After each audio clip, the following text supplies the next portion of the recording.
Speed frame concept, speed frame में क्या चीज होती है, अगर आप स्पीड फ्रेम की बात करोगे तो स्पीड फ्रेम का क्या ऑब्जेक्टिव होता है वो चीज थोड़ा सा हम लोग के लिए पढ़ना समझना इंपॉर्टेंट हो जाएगा। I am just giving you some of the objective जो फंक्शंस होते हैं हमारे स्पीड फ्रेम के। तो उसमें सबसे इंपॉर्टेंट आप क्या करते हो, इसमें भी आप ड्राफ्टिंग देते हो, ड्राफ्ट आप देते हो इसमें भी। तो आप ड्राफ्टिंग देते हो, तो ड्राफ्ट बेसिकली 5 से 20 के बीच का आप इसमें ड्राफ्ट दे रहे होते हो। फिर आप ट्विस्टिंग करते हो, यहाँ पे फॉल्स ट्विस्ट का जनरेशन होता है। I have sent you one lecture for the speed frame, जिसमें आप देख सकते हो उसमें किस तरीके से we have explained in the diagram कि किस तरीके से फॉल्स ट्विस्ट यहाँ पे दिया जाता है। ट्विस्टिंग यहाँ पे फॉल्स ट्विस्ट होता है। ट्विस्टिंग जो है ये भी एक ऑब्जेक्टिव हो जाता है, बट यहाँ पे फॉल्स ट्विस्ट देते हैं। फॉर द मोमेंट आप उसमें वहां ट्विस्ट देते हो, आफ्टर सम मोमेंट आप उस ट्विस्ट को रिमूव कर देते हो, उसी को हम लोग फॉल्स ट्विस्ट करते हैं। अब यहाँ पे इसका एक और काम होता है, वाइंडिंग का भी काम होता है। वाइंडिंग, यहाँ पे बॉबिन की वाइंडिंग हो रही होती है। तो आप इस तरह से आप इसमें देख रहे होते हो। तो जो बेसिकली ड्राफ्ट होता है स्लाइवर से आता है, वहां पे आपका ड्राफ्टिंग सिस्टम लगा होता है जो आप रोविंग में, फिर उसके बाद जैसे यहाँ आपका ये स्लाइवर है, आप इस तरह से इसमें इतने आपका यहाँ स्लाइवर से जा रहा है, फिर आप यहाँ पे ड्राफ्टिंग सेगमेंट लगा के रखा है आपने, तो यहाँ से ड्राफ्ट हुआ रोलर, फिर उसके बाद आप यहाँ पे ट्विस्ट देते हो, ये ट्विस्टिंग जोन होता है। आप अगर स्पीड फ्रेम की बात करोगे तो ये ट्विस्टिंग जोन होता है, यहीं पे रोविंग का फॉर्मेशन होता है, और यहीं पे नीचे फ्लायर लगा होता है। फ्लायर, फ्लायर का वी है जो फ्लायर यहाँ पे है। तो यहाँ पे आपको फ्लायर का आरपीएम, बॉबिन का आरपीएम, इससे आपके न्यूमेरिकल्स काफी आते हैं। स्पिंडल स्पीड क्या चीज होती है, फ्लायर, फ्लायर आप रोविंग की बात करते हो, तो उस तरीके से हम लोग बात करते हैं। कितना ट्विस्ट देते हैं हम अराउंड, तो वो आपको थोड़ा सा समझना पड़ेगा आपको। 0.7 से 2 के बीच में, 0.8, मतलब आप 1 से 2 ट्विस्ट पर इंच के बीच में देते हो, टीपीआई आप इतना रखते हो। उसके बाद जो यहाँ पे फाइनली जो बन करके आता है, ये फ्लायर की हम लोग बात कर रहे हैं, फ्लायर।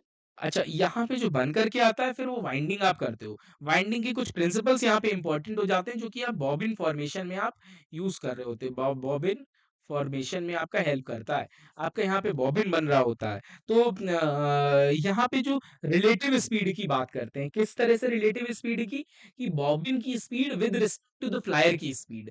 तो हम लोग इस तरह से इसमें कैलकुलेशन करते हैं। मतलब आप बॉबिन में तो रोटेट करेगा, अंदर आपका यहाँ बाहर फ्लायर भी लगा हुआ है, तो यहाँ पे लेयर्स का फॉर्मेशन होता है। तो ये चीज इंपॉर्टेंट है, दो चीज आप यहाँ पे नोट कर लीजिएगा कि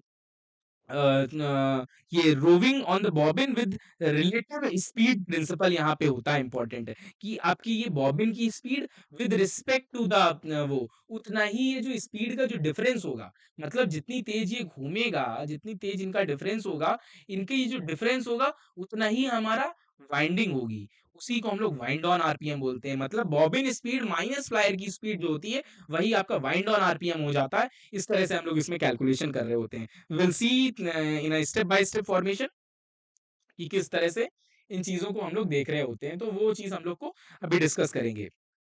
और उसके बाद आप बात करोगे फॉर्मेशन ऑफ लेयर्स।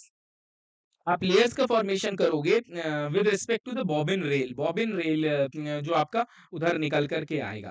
तो यहाँ पे जो इसमें दो तीन फॉर्मूले आप नोट कर लीजिएगा, जो कि बहुत जरूरी हो जाएंगे आपके लिए समझना। आप ये फॉर्मूलेज में आप ये नोट कर लीजिए कि कौन से फॉर्मूले यहाँ पे, हाँ। तो if we say about winding speed, अगर आप वाइंडिंग स्पीड की बात करोगे तो winding speed C is equal to spindle speed of the front roll, spindle speed of the front roller upon pi D, pi D. ये होता है winding speed का फॉर्मूला बेसिकली। अच्छा, इसमें अब आपको लग रहा होगा कि we have discuss, I am just in today's lecture we are discussing some basic overview कि किस तरह से क्वेश्चंस आते हैं, क्या चीजें पढ़नी है। अब एक एक डायग्राम को किस तरह से समझना है, we will discuss in the theory class, that segment.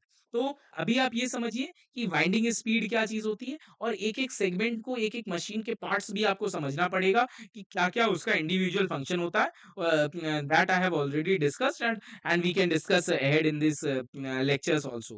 तो यहाँ पे अभी मैंने कैलकुलेशन में आपको बताया कि इन दोनों का जो आरपीएम का जो डिफरेंस होगा, मतलब आपका जो बॉबिन की जो स्पीड होगी और जो फ्लायर की जो स्पीड होगी, मतलब स्पिंडल की जो स्पीड होगी, उन्हीं के जितना डिफरेंस होगा स्पीड का, उतनी ही तेज तो आपका वाइंड होगा। मतलब उतना ही तेज आपका जो ये रोविंग में बंधेगा वो चीज़ को। तो हम लोग यहाँ पे ये इम्पोर्टेंट आपका एक फ़ॉर्मूला हो जाता है। दूसरा आप